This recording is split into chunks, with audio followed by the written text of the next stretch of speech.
attention. Je suis un plombier, même si je suis charpentier à la base. Je suis italien, malgré que j'ai été inventé par un japonais du nom de Shigeru Miyamoto. Je suis un personnage de console, même si j'ai été introduit sur le marché grâce à un jeu d'arcade du nom de Donkey Kong. Je mesure 1m68 et 72 kg. Je suis né en 1981. Qui suis-je?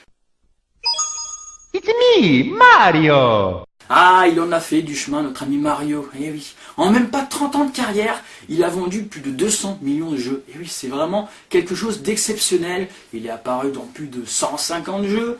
Il a eu plusieurs casquettes. Il a été le petit plombier moustachu dans les jeux de plateforme. Il a été docteur dans Docteur Mario, conducteur de cartes dans Mario Kart. Il a été athlète de haut niveau dans les Jeux Olympiques, où d'ailleurs il a fait une apparition avec Sonic, qui a son ennemi de toujours.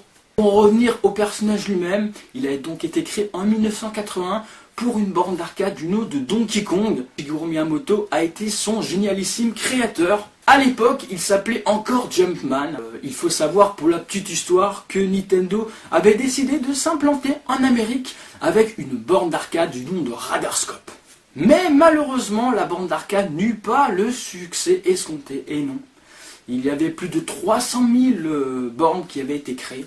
Et seulement 100 000, et encore en arrondissant, ont été vendues, ce qui fait que ce fut un relativement gros flop pour Nintendo. Pour rattraper le coup, ils décidèrent de rentabiliser la borne d'arcade en faisant une nouvelle licence.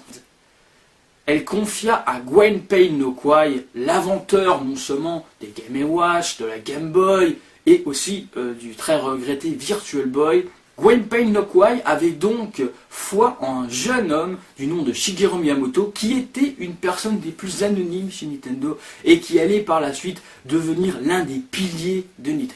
A la base, il faut savoir que la licence qui devait être exploitée était celle de Popeye. Vous savez, Popeye, les épinards, Olive, la fille à sauver, et le héros, Popeye. Mais malheureusement, Nintendo n'arriva pas à récupérer la licence auprès de la MGM. Très irrité de cet échec commercial, Nintendo alla exploiter un autre filon, King Kong. Et oui, King Kong à l'époque était encore très très connu. Du coup, ils utilisèrent le fameux trio avec Pauline, plus connue sous le nom de Peach, qui était la fille à sauver, Mario, charpentier, qui devait sauver Pauline, et Donkey Kong, qui devait être le méchant qui kidnappa la fille. Ce fut un carton monumental, la borne d'arcade fut un succès, et d'ailleurs, pour preuve technique, à l'époque, la borne d'arcade pouvait afficher 5 sprites en même temps, donc ce qui était une véritable prouesse technologique, et oui, ça semble vraiment anodin de nos jours, mais à l'époque c'était quelque chose d'assez incroyable. Nous allons parler maintenant du design de Mario. À l'époque, il y avait de grosses restrictions techniques, ce qui a donné notre petit Mario tel qu'on le connaît.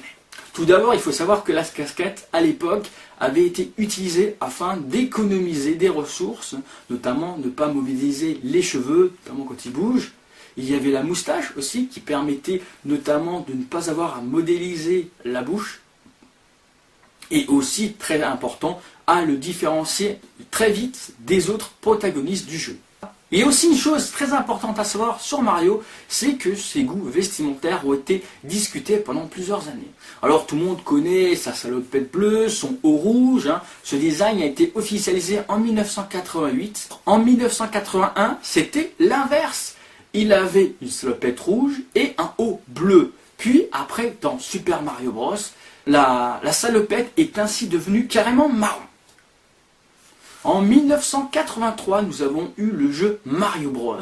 Encore une fois, un jeu d'arcade très basique, notamment avec les fameux POW. Ce jeu se passe dans les égouts de Manhattan, et oui, donc le phénomène plombier est donc né de ce moment-là, notamment avec les tuyaux.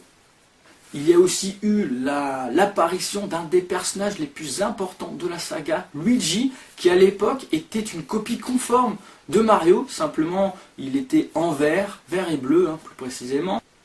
Et son physique va bientôt être altéré, mais ça nous allons en parler plus tard, à l'époque de Super Mario Bros 3.